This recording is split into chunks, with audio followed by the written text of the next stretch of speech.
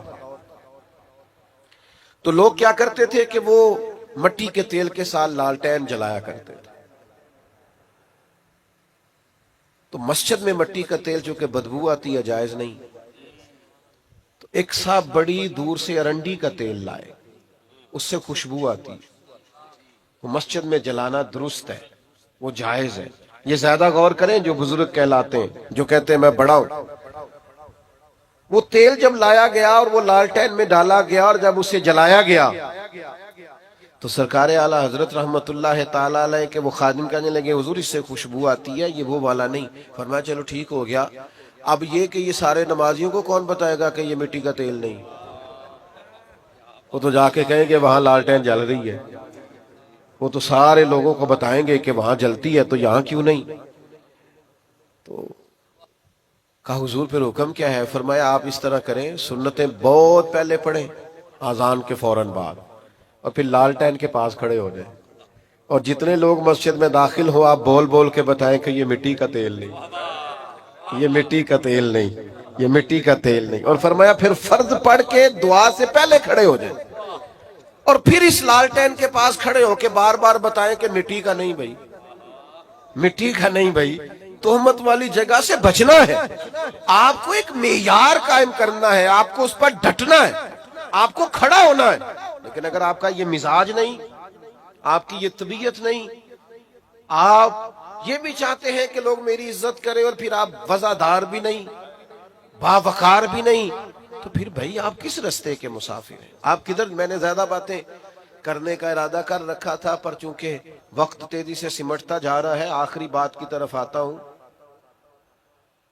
بڑی جلدی، وہ دوسرا پہلو جو میں نے کہا نا، ہمارے ہاں تنقید بڑی جلدی تنقید بھی نہ کریں۔ بھائی آپ اٹھنے لگے، مہربانی کریں، نظم تو نہ خراب کریں۔ بھائی ادھر دیکھیں میری طرف جی، بڑی جلدی تنقید بھی نہ کریں،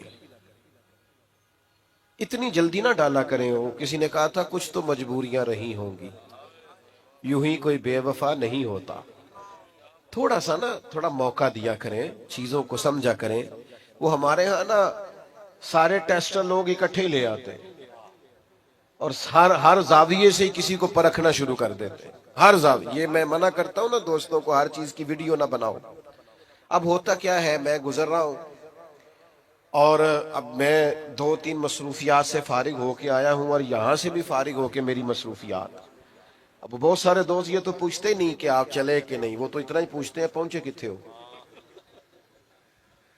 اور پھر وہ کئی دفعہ 15-20 فون کر دیتے ہیں 20-25 منٹ میں۔ تو ایک سے تو میں نے کہا تھا جی تیرے فون نہ اسی ٹائم تے پہنچنا ہے نا، پھر 5-5 منٹ بعد کر، اور اگر ٹائم لگنا ہے کچھ تھوڑا سا تو پھر آپ کو ایک فون کیا، اب تھوڑا فاصلے کو آپ ماپیں اور اس کے مطابق دوبارہ رابطہ کریں۔